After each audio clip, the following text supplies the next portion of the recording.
जय हिंद दोस्तों, यूपीएससी हिंदी में आप सभी का स्वागत है। और यूपीएससी हिंदी की जो हिंदी साहित्य यूपीपीसीएस स्पेशल की क्लासेस चल रही थी, उसकी आज 7वीं क्लास में हम लोग कबीर के पद से संबंधित यूपीपीसीएस का जो स्पेशल टॉपिक है उसको देखेंगे। ठीक है, ये यूपीएससी के टॉपिक से भिन्न है, इस चीज़ का ध्यान रखेंगे, है ना। जैसे संत काव्यधारा की जो सर्वाधिक सृजनात्मक अभिव्यक्ति जो अभिव्यक्ति करने वाला वो कबीर हैं। ठीक है, तो कबीर में यूपीएससी से विलग यूपीपीसीएस कबीर के पदों पर भी प्रश्न पूछता है। ठीक है, तो चलते हैं डायरेक्ट कैसे प्रश्न पूछे जाते हैं एक बार देख लेते हैं। तो बेसिकली इनके जो हैं वो 20 पद हैं इसके, मतलब सिलेबस में कबीर दास जी के 20 पद हैं। ठीक है, पद संख्या 1 से पद संख्या 20 तक ये ध्यान रखेंगे। इसकी जो PDF है वो आपको टेलीग्राम चैनल यहाँ पे देखिए ये लिखा हुआ है http://t.me/UPPCS हिंदी फॉर CSC। इस पर आप जाएंगे तो आपको वहाँ पे अभी आज अपलोड किया गया है 1 से 20 तक की व्याख्या। मैं 1-2 व्याख्याओं के माध्यम से कैसे प्रश्न पूछे जाते हैं उस पर चर्चा करूँगा डायरेक्ट। ठीक है, तो ऐसे प्रश्न आएंगे जैसे निम्नलिखित अवतरणों की प्रसंग सहित व्याख्या करें, और ये 20 नंबर का प्रश्न आएगा। ठीक है, जैसे पिछली बार ये वाला प्रश्न आया था, संतो भाई आई ज्ञान की आंधी रे, भ्रम की टाटी सबे उड़ाड़ी, माया रहन बांधी रे। ठीक है, तो इसकी व्याख्या आएगा ऐसे, ये है दुल्हन गावो मंगल चार, हम घरी आए हो राजा राम भरतार। ठीक है, तो ऐसे आपको वहाँ पे मिलेगा। ठीक है, तो इस चीज़ का आप लोग ध्यान रखेंगे। तो डायरेक्ट चलते हैं पहले प्रश्न पे। दुल्हन गावो मंगल चार, हम घरी दुल्हन गावो मंगलाचार, हम घर आए हो राजा राम भरतार, तन रत करी मैं मन रत करी हूँ, पंच तत्व बाराती, रामदेव मोर पाहुन आए मैं जोबन में माती, शरीर सरोवर वेद करी हूँ, ब्रह्मा वेद उचार, रामदेव संग भावर ले हूँ, धन धन भाग हमार, सुर 33 कौतिक आए मुनिवर सहस 88। अच्छा, सुर 33 कौतिक आए मुनिवर सहस 88, कहे कबीर हम ब्याही चले हैं पुरुष एक अविनाशी। ठीक है, तो इस प्रकार जो है आपको अंडरलाइन करते हुए पढ़ते जाना है। ठीक है, अब बात है कि जब भी इस पे आएगा, ऐसे प्रश्न आएगा, तो कैसे इस प्रश्न का उत्तर लिखेंगे, इसको यहाँ पे मैं मॉडल एक बार फॉर्मेट करके आप लोग को दिखाता हूँ। ठीक है, कि कैसे इसका उत्तर लिखा जाएगा। पेज ऐड कर लेने दीजिए। ठीक है, अब देखिए यहाँ पे जैसे दुल्हन, तो दुल्हन मतलब सुहागिन स्त्री। ठीक है, मतलब सुहागिनों से बोल रहे हैं कबीर, सुहागिन स्त्री से। मंगलाचार क्या होता है, बेसिकली ये मंगल गीत इसको बोल सकते हैं, मंगल गीत। ठीक है, दुल्हन गावो मंगलचार। ठीक है, तो कबीरदास जी कहते हैं ये सुहागिन नारियों, अब तुम विवाह के अवसर पर गाए जाने वाला मंगल गीत को गाओ। ठीक है, हम घर ही आए राजा राम भरतार। ठीक है, यहाँ पे भरतार मतलब क्या होता है, बेसिकली भरतार मतलब पति या स्वामी, इसको भोजपुरी में भरतार बोलते हैं। ठीक है, भरतार। ठीक है, तन मतलब शरीर, रत मतलब लीन या अनुरक्त होना। ठीक है, इसका अर्थ है मैं यहाँ पे मैं बताता चल रहा हूँ, लीन या अनुरक्त होना। करी मैं मन रत कर हूँ, मन को भी लीन, तन को भी लीन कर दिया और मन को भी रत लीन कर दिया यहाँ पे। ठीक है, और फिर पंचतत्व यहाँ भी छित जल पावक गगन समीरा, पंच तत्व से बने शरीरा, ये याद रखना आपको। तो पृथ्वी, जल, आकाश, ठीक है, अग्नि और वायु, ये 5 तत्व हैं जिससे हमारा शरीर बनता है। ठीक है, तो पंच तत्व बाराती। रामदेव, यहाँ पे भगवान को रामदेव का संज्ञा दिया गया है। ठीक है, तो रामदेव यहाँ पे कौन हो जाएगा, बेसिकली भगवान हो जाएंगे। ठीक है, तो रामदेव मोरे पाहुने, पाहुने मतलब अतिथि। ठीक है, रामदेव मोरे पाहुने आए मैं जोबन मैं माती। ठीक है, अभी हम लोग एक बार देखेंगे जोबन का यहाँ पे अर्थ क्या हो जाएगा, यौवन। ठीक है, यौवन में माती मतलब मस्त हूँ, यौवन में मदमस्त हूँ। ठीक है, शरीर सरोवर वेदी करी हूँ। ठीक है, शरीर सरोवर मतलब शरीर रूपी जो कुंड है उसको मैं वेदी बना लिया हूँ। ठीक है, और ब्रह्मवेद उचार। ठीक है, यानी कि मैं अपने शरीर रूपी कुंड को विवाह की वेदी बना लूँगी, और इस पर जो है विवाह की सारी जैसे आप देखेंगे कि हिंदू धर्म में जो अग्नि होता है उसके चारों ओर वहाँ पे अग्नि प्रज्वलित होती है, उसमें हवन डाला जाता है और उसके चारों ओर घूम करके फेरे लिए जाते हैं। ठीक है, तो वही बता रहे हैं, इस प्रकार विवाह की प्रक्रिया मैं ऐसी पूरी करूँगी कि शरीर रूपी जो मेरा कुंड है उसको विवाह की वेदी बना दूंगी और इस पर परिक्रमाएँ पूरी करूँगी। ठीक है, ब्रह्मवेद उचार, जो मंत्र है वो ब्रह्मा का जो वेद है उसको उचारने से उचार के करूँगा। ठीक है, रामदेव संग भावर नहीं हूँ, भावरी फिर से वही विवाह के समय अग्नि के चारों तरफ जो परिक्रमाएं लगाई जाती हैं उसको भांवर बोला जाता है, ठीक है। 7 परिक्रमाएं होती हैं। धन धन भाग हमारा, धन धन मतलब धन्य धन हो गया, ठीक है। सुर 33 33 33 करोड़, सुर 33 कौतिन कौतिन आए, ठीक है। ये टाइपिंग एरर है, यहाँ पे कौतिन होगा, ठीक है। सुर 33 मतलब 33 मतलब 33, कौतिन मतलब करोड़। मुनिवर सहस 88, मुनिवर कितने हैं 88,000, सहस मतलब हजार और 88 मतलब 88, ठीक है। कबीर हम ब्याह चले हैं, पुरुष एक अविनाशी, ठीक है। अब इसका एक बार आपको भावार्थ समझ में आ गया होगा, ठीक है। तो अब इसमें सब प्रसंग व्याख्याएं लिखनी है, जैसे क्या लिखा है, प्रसंग सहित व्याख्या लिखिए, ठीक है। तो प्रसंग क्या लिखेंगे, ऐसे लिखेंगे, हेडिंग डालेंगे यहाँ पे प्रसंग, और फिर यहाँ पे बताएंगे कि प्रस्तुत पद जो है, प्रस्तुत पद या काव्य पंक्तियाँ, ठीक है, काव्य पंक्तियाँ, पद्यांश, ठीक है, काव्य पंक्तियाँ, पद्यांश, गद्यांश नहीं होगा, ध्यान देंगे, गद्य वालों को गद्यांश बोलेंगे, पद्यांश, काव्य पंक्तियाँ, पद, ये सब आप प्रयोग कर सकते हैं। प्रस्तुत काव्य पंक्तियाँ, पद्यांश या पद, ठीक है। किसे लिया गया है, तो भक्तिकालीन, ठीक है। अब थोड़ा सा आप इनकी बढ़ाई चढ़ाई करिए, तो भक्तिकालीन संत काव्यधारा के शिखर पुरुष या प्रतिनिधि कवि, ठीक है, कवि कबीरदास के पद से लिया गया है, ठीक है, पद से लिया गया है, ये चीज़ आप बता सकते हैं यहाँ पे, ठीक है। अब क्या है प्रसंग, इसमें क्या है, तो ये तो हो गई थोड़ा सा आपने पद को पहचाना, ठीक है। पद पहचाना बहुत आसान होता है इसमें, ठीक है। कल पुराने वाले वीडियोस में थोड़ा सा कमेंट भी आता है, देखिए अगर इस वीडियो पे व्यूज़ रहेंगे तो जाहिर सी बात है थोड़ी सी हम लोग का भी रहेगा कि समय से जाएं वीडियो, और जाहिर सी बात है थोड़ा सा व्यूज़ कम आने पे डिमोटिवेशन होता है, क्योंकि यार हम लोग भी मानव हैं, ठीक है। तो अगर आप लोग को सही से प्रैक्टिस करनी हो, चाहते हैं कि इस पर पूरी क्लासेस इसकी रेगुलर आएँ और समय से आएँ, तो आप लोगों को भी थोड़ा सा अपनी तरफ से भी इफ़र्ट दिखाना पड़ेगा, ठीक है। तो प्रसंग ऐसे बता देंगे, फिर क्या है, अब इस वाले पद में कबीरदास कुल कह रहे हैं, तो उसको थोड़ा सा प्रसंग के माध्यम से बता दीजिए। जैसे कबीरदास ने फिर बताइए, प्रस्तुत पद में, ठीक है, प्रस्तुत पद में कबीर ने आत्मा को प्रेमिका और परमात्मा को क्या बताया है, एंड परमात्मा को प्रेमी बताया है, ठीक है। परमात्मा को प्रेमी के रूप में बताया है, और भक्ति कौन सी है, तो माधुर्य भक्ति, ठीक है, माधुर्य भक्ति, चाहे तो आप विशेष में माधुर्य भक्ति बता सकते हैं, ठीक है। यहाँ पे डायरेक्ट ऐसे बता दीजिए कि कबीरदास ने आत्मा को प्रेमिका और परमात्मा को प्रेमी के रूप में बनाया, और दोनों के मिलन का आनंद वर्णन किया है, ठीक है। और विशेष में बता दीजिएगा कि कबीरदास जी ने यहाँ पे माधुर्य भक्ति का किया है, ठीक है। अब यहाँ पे व्याख्या, ठीक है, इतना बनाने के बाद यहाँ पे व्याख्या लिख सकते हैं, ठीक है।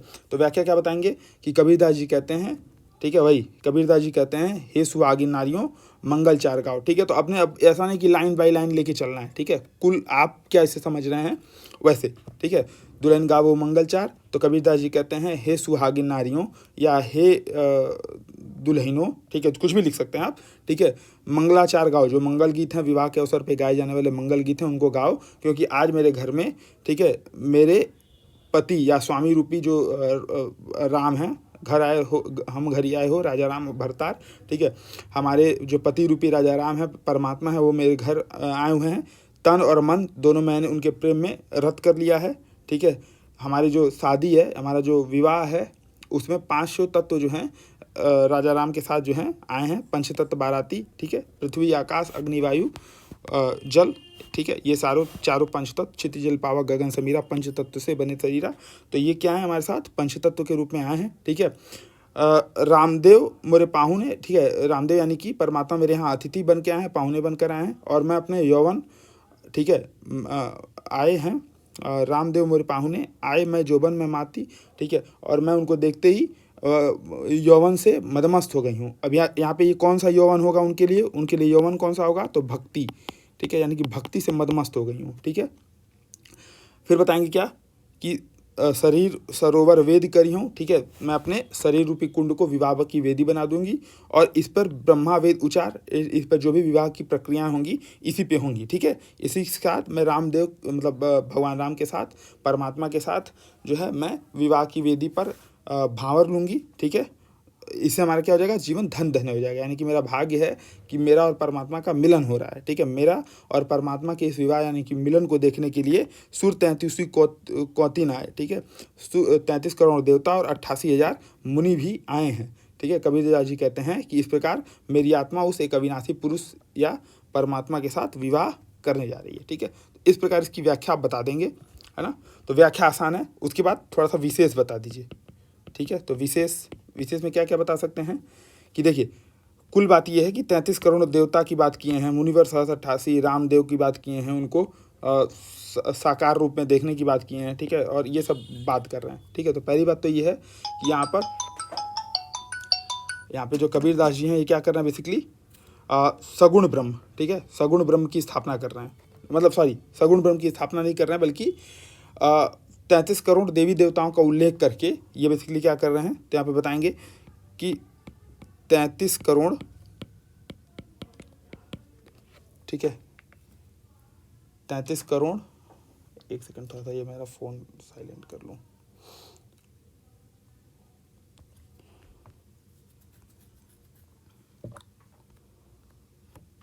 ठीक है।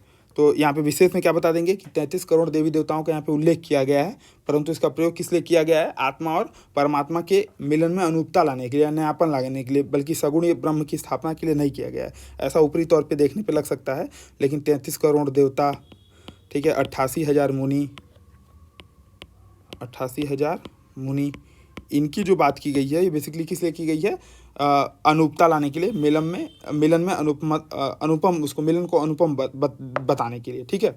दूसरा क्या है, आप इसको बता सकते हैं कि विवाह जो है वो 16 संस्कारों में से माना जाता है। तो भारतीय परंपरा के विवाह संस्कार का प्रयोग के माध्यम से कबीरदास जी ने आत्मा और परमात्मा के मिलन को दिखाया। तो ये बता सकते हैं, ठीक है, कि भारतीय विवाह परंपरा के माध्यम से, या 16 संस्कार में से एक है, ठीक है, भारतीय विवाह संस्कार के माध्यम से, मिलन का माध्यम से, ठीक है, माध्यम से मिलन दिखाए हैं, ठीक है। कुल मिला के यहाँ पे भगवान राम को रूप दे रहे हैं, तो कौन सा अलंकार हो जाएगा, तो कुछ नहीं होगा, तो रूपक अलंकार तो यहाँ पे होगा ही, ठीक है। तो रूपक अलंकार दृष्टव्य है, ठीक है, ये बता देंगे। अच्छा, एक और अलंकार यहाँ पे हो जाएगा, जैसे अब देखिए यहाँ पे धनी धनी, ठीक है, राजा राम, है ना, कहे कबीर, ठीक है, और एक आदमी दिख रहा है, ठीक है। तो ऐसे में ये कौन सा हो जाएगा, अनुप्रास, ठीक है। तो रूपक अलंकार है, अनुप्रास है, ठीक है।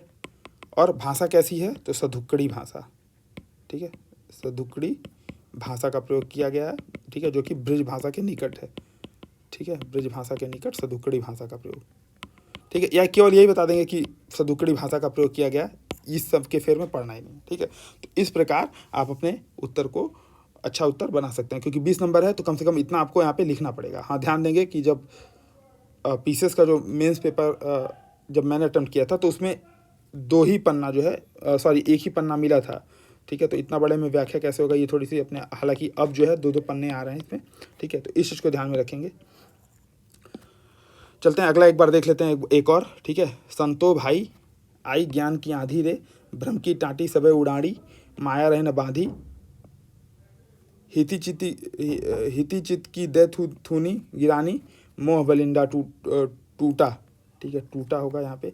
तृष्णा छाती परी घर ऊपरी, कुबदी का भाड़ा फूटा, जोग जुगती करी संतों बांधी, निर्चू चुआ न पाड़ी, कूड़ कपट काया का निकस्या, हरि को गति जब जानी, आधी पीछे जो जल बूठा, प्रेम हरि जन भीना, कह कबीर मान के प्रगटे, उदित भयातम सीना, ठीक है। यह भी 2020 में भी पूछा गया था, ठीक है, 2020 में भी पूछा गया था, ठीक है। एक बार इसका अर्थ एक बार आप लोग देख लीजिए, ठीक है, अर्थ एक बार देखिए। तो संतो भाई आई ज्ञान, तो ये क्या हो जाएगा, ज्ञान हो जाएगा, ठीक है। ज्ञान बेसिकली, टाटी क्या होती है, बेसिकली छप्पर, ठीक है, छप्पर, छप्पर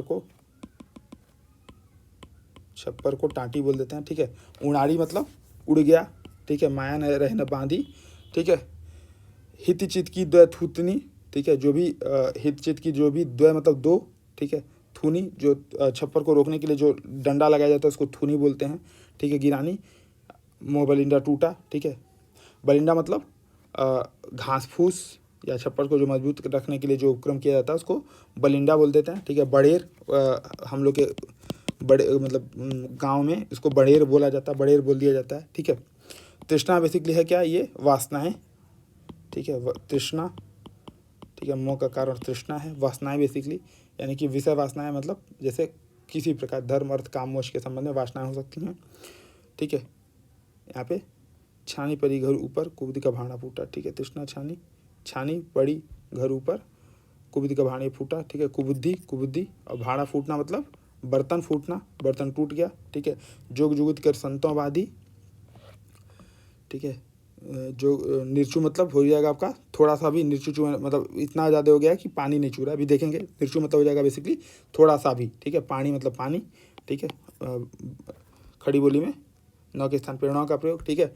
बूठा मतलब, ठीक है, चूड़न पानी, ठीक है। इसके अलावा कूड़ कपट काया का निकस्या, जितना भी काया का कूड़ कपट है वो निकस गया, जब हरि को मैंने जान लिया, ठीक है। यहाँ पे बूठा, बूटा शब्द क्या हो जाएगा बेसिकली यहाँ पे वर्षा, आदि पीछे जो जल बूटा, बूटा मतलब वर्षा, ठीक है। प्रेम हरिजन भीना, भीना मतलब क्या किया, उसे प्रेम हरि मतलब उसे खुद को ज्ञान की मतलब जब जो शरीर में विकार थे उनका कूड़ा करकट जब निकल गया, ठीक है, और आनंद की वर्षा हुई तो उससे हरि का भक्त क्या हो गया, भीन गया। भीन गया मतलब जैसे ऐसे समझ सकते हैं कि जैसे रिमझिम बारिश होती है जब आप कभी बाहर निकल रहे हो, ठीक है। रिमझिम बारिश यहाँ रामगढ़ताल में अगर निकलिए, जब भी बारिश हो तो उसे क्या होता है कि शरीर में धीरे धीरे करके आपके पूरे शरीर को भिगो देता है, वो आपको पता भी नहीं चलता। तो प्रेम हरिजन भीना, ठीक है। भीना मतलब थोड़ा सा ऐसे आप समझ सकते हैं कि बहुत ही मध्यम, आपको पता भी नहीं चले, ठीक है। क कबीर मान के प्रगटे उदित भया तम सीना, सीना मतलब क्या हो गया, तम जो है अंधकार, सीना मतलब समाप्त हो गया, ठीक है। तो अब चलते हैं इसके प्रॉपर अर्थ को देखते हैं। अच्छा, बस ये आपको समझाने के लिए बताया गया है, ठीक है। आप इसका मोटी मोटा अर्थ भी बता सकते हैं, ठीक है। तो व्याख्या ऐसे ही रहेगी, सॉरी जो इसका प्रसंग है वो ऐसे ही रहेगा, ठीक है। यहाँ पे थोड़ा चेंज हो जाएगा। यहाँ पे बेसिकली है क्या, तो इस प्रस्तुत पद में कबीरदास ने क्या किया, ज्ञान के प्रभाव का वर्णन किया। तो आत्मा आत्मा को प्रेमी का और परमात्मा को प्रेमी, ये सब नहीं बताना है यहाँ पे बस यहाँ पे चेंज कर देना है, ठीक है। कबीरदास के पद से लिया गया, यहाँ तक सेम रहेगा। आगे बताएंगे क्या कि प्रस्तुत पद में कबीरदास जी ने क्या किया, ज्ञान के प्रभाव का वर्णन किया है, ठीक है। अब एक बार मोटी मोटा तौर पे इसका देख लेते हैं व्याख्या। व्याख्या क्या हो जाएगी कि कबीरदास जी ने यहाँ पे आदि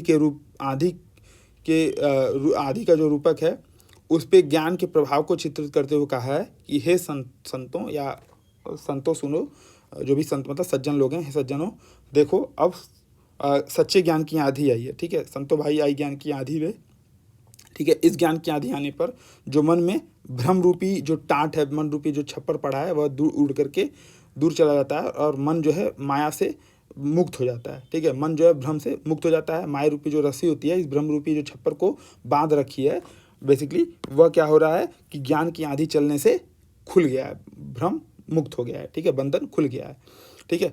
मन में हित चित मतलब राग और द्वेष रूपी जो दो स्तंभ पे ये भ्रम रूपी जो छप्पर दैथुनी गिरानी, भ्रम रूपी जो छप्पर टिका हुआ है, उसके जो राग और द्वेष रूपी जो दो स्तंभ हैं, जो दो थुनी है, ठीक है। थुनी बोल देते हैं, ठीक है। थुनी, ठीक है। थुन्नी यहाँ पे हम लोग बोलते हैं, ठीक है।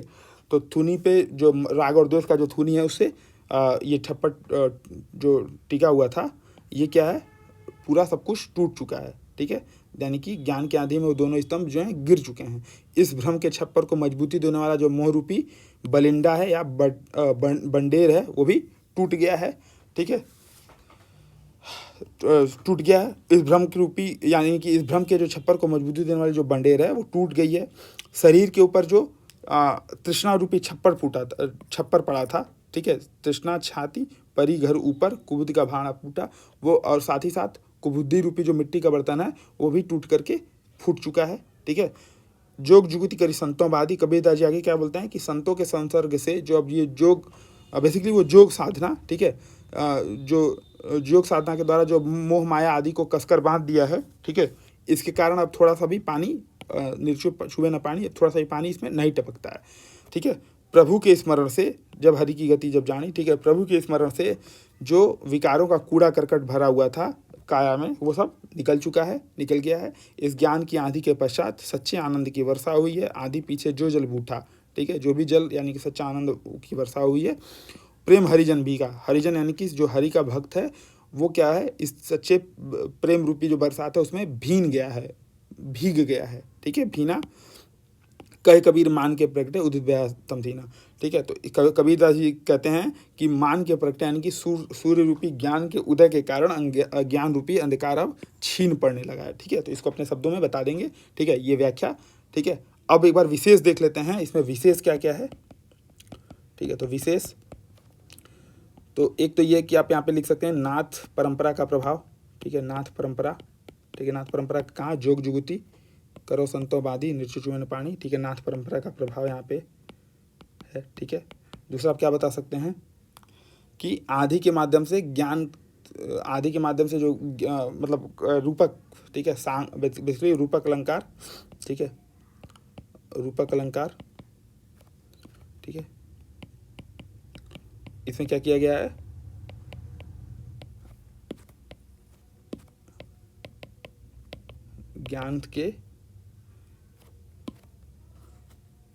ज्ञान से प्राप्त आनंद को व्यक्त किया गया है, ठीक है, आनंद को व्यक्त किया गया है, ठीक है। जैसे यहाँ पे अनुप्रास दिख रहा है, देखिए, जैसे जोग जुगुती, ठीक है, यहाँ पे अनुप्रास दिखेगा, ठीक है। कहे कबीर, यहाँ पे भी अनुप्रास दिख रहा है, ठीक है। दो अनुप्रास तो एक भी बता दीजिए, अनुप्रास, ठीक है। अनुप्रास अलंकार का प्रयोग दृष्टव्य है, ठीक है, अनुप्रास अलंकार का प्रयोग, ठीक है, का प्रयोग दृष्टव्य है। फिर क्या बता सकते हैं, भाषा भाई सदुक्कड़ी, ठीक है, भाषा सदुक्कड़ी पंचमेल खिचड़ी, ठीक है, पंचमेल खिचड़ी, ठीक है। अच्छा, यहाँ पे जैसे देखिए कुछ कुछ इन्होंने जैसे भोजपुरी जो क्षेत्र है वहाँ की भाषा का भी प्रयोग किया है, ठीक है। जैसे आप ये देखिएगा भलिंडा जैसे, ठीक है, थूनी, ठीक है, ये सब। तो आप बता यहाँ कह सकते हैं कि देशज शब्दों का प्रयोग, ठीक है, देशज शब्दों का प्रयोग, ठीक है, ये सब चीज़ें आप बता सकते हैं, ठीक है। तो इसी के साथ ये वाला क्लासेस समाप्त होती है, कबीर का पद। अब कल हम लोग जो है उत्तरकांड, जो रामचरितमानस का उत्तरकांड है, उसके प्रमुख एक आध दो ऐसे ही व्याख्याओं को देखेंगे, ठीक है। तो आप लोग से निवेदन है कि इसको अपने दोस्तों के मध्य शेयर कीजिए ताकि ज़्यादा से ज़्यादा लोग देखें। अगर ऐसा ही रहा तो फिर थोड़ा सा मुश्किल हो जाएगा इसको करना। हाँ, अगर आप लोग का सहयोग मिलता है तो आगे अभी हम लोग ऐप लॉन्चिंग के साथ साथ, जैसे अभी यूपीएससी हिंदी का ऐप लॉन्च होने वाला है, तो उसके साथ साथ हम लोग जैसे गौरव सर इकोनॉमिक्स के फ्री लेक्चर्स लेके आने वाले हैं उस पर, ठीक है। तो हम लोग भी कोशिश करेंगे उस पर कि कम से कम, मैं तो कोशिश ये करूँगा कि जो मेरा इथिक्स का लेक्चर है 10 क्लासेज में पूरी इथिक्स को, यूपीएससी यूपीपीसीएस के पूरे इथिक्स को कंप्लीट करना, 8 जो है, ठीक है। तो वो पूरा फ्री ऑफ कॉस्ट रहेगा, लेकिन वो तभी हो पाएगा कि जब आप लोग इसको ज़्यादा से ज़्यादा शेयर करेंगे, ठीक है। कोई भी दिक्कत आए तो यहाँ पे नंबर दिया हुआ है 9519780078, इस पर संपर्क कर सकते हैं, या 88407512 पे आप मैसेज कर सकते हैं। तो मिलते हैं नेक्स्ट वीडियोज़ में, तब तक के लिए जय हिंद।